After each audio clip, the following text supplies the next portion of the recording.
Ukraine faces the difficult choice between war and complete subjugation.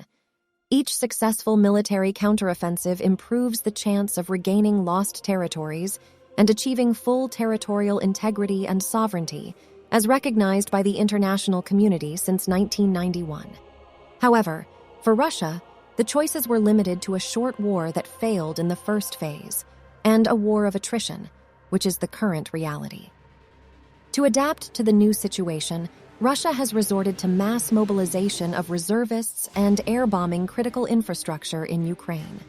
The West's approach to the war still revolves around the binary option of war and peace, but the current escalation phase offers no prospect of negotiations, peace talks. Despite European calls and manifests for peace, it's now a matter of winning or losing for both sides in this war. In the current phase of escalation, Russia's objective is to gain control over the entirety of Donbas and disrupt the Ukrainian electricity, heating, and water supply system to reach a tipping point of the Ukrainian state through a hybrid approach. To prevent Russia from winning in this critical phase of the war, it is not enough to provide the heavy weapons to Ukraine. There must also be a strategic consensus in Europe on the ultimate goal of enabling Ukraine to win the war and restore its territorial integrity as of 1991. If Ukraine were to relinquish territories in Donbas, Zaparisia, Kirsten, or even Crimea due to appeasement politics in the West, this would not end the war. Instead, it would likely result in a temporary ceasefire and a flawed peace deal that Russia would eventually break. If Russia achieves victory in this critical phase of the war, it will quickly push for a ceasefire and even peace talks. However, a premature peace agreement will only result in a temporary cessation of hostilities and set the stage for further aggression by Russia in the future.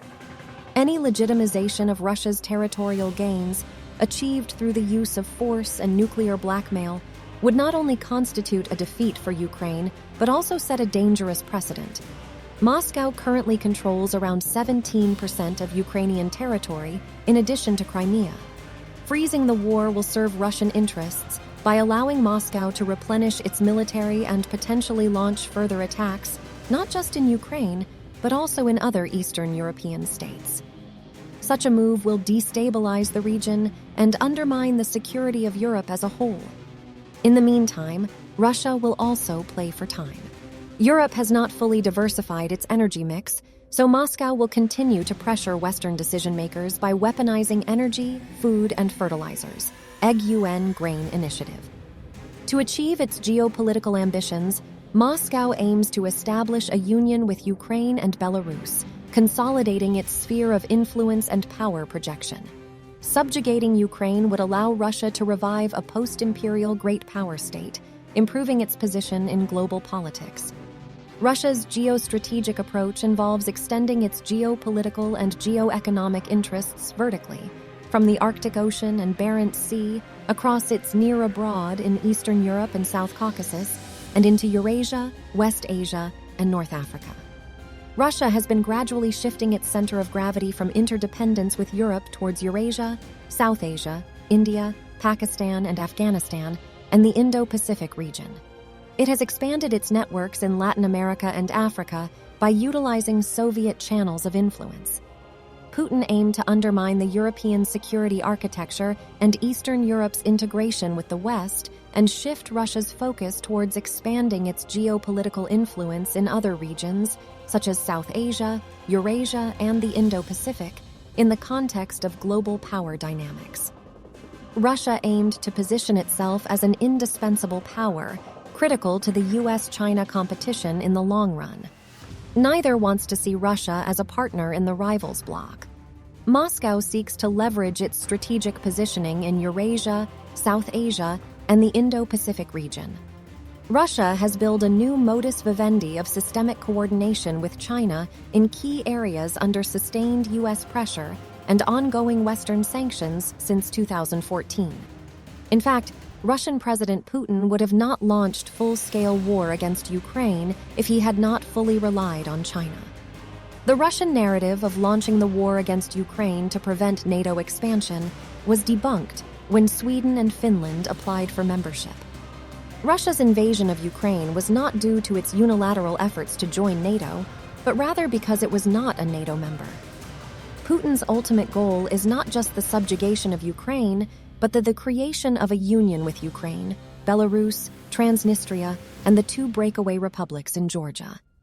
He will impose a new European security order if he succeeds in the war on Ukraine. The hashtag Dragon Bear is a tactical, asymmetrical modus vivendi. If Moscow succeeds in Ukraine, it could redraw the security order while diverting attention away from China's rise. This would make Russia a junior partner of China, but still provide it with significant influence in Europe. Putin's attempts to capitalize on the current geopolitical context through his 3-dimensional approach suffered a major setback with the war versus Ukraine.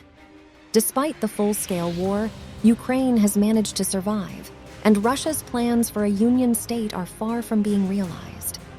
The non-kinetic war that Russia has waged against the European security order, including weaponization of commodities, cyber and hybrid operations, information warfare, nuclear blackmail, migration waves, and political turbulence within coalition governments, has ultimately failed.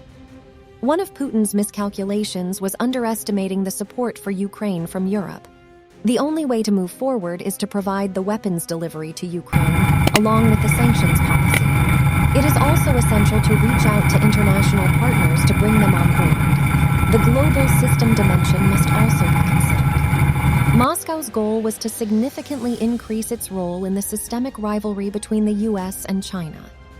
At the same time, by initiating a full-scale war against Ukraine, Russia intensified the systemic conflict between them. If we consider the period between the First and Second World War as only an interruption, the same can also be said for the period between the First and Second Cold War.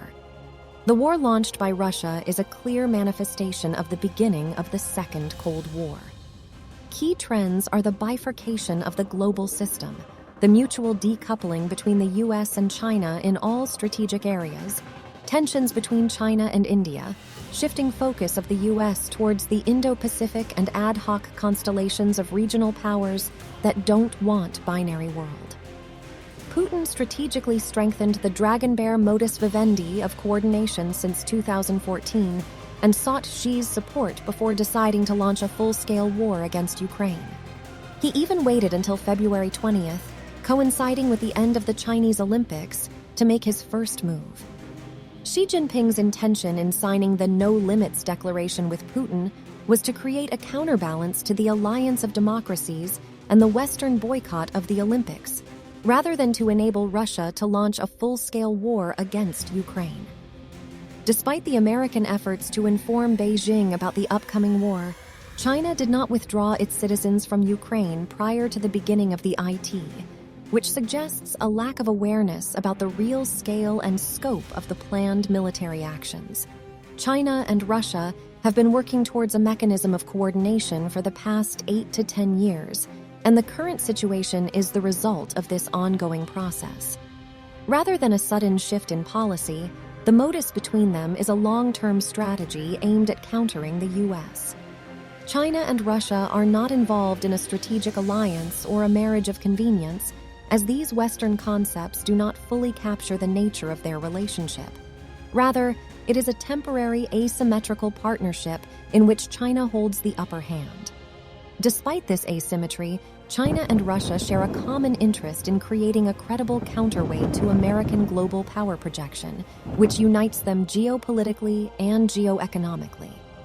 Another common goal shared by China and Russia is the desire to stabilize and control the Eurasian landmass.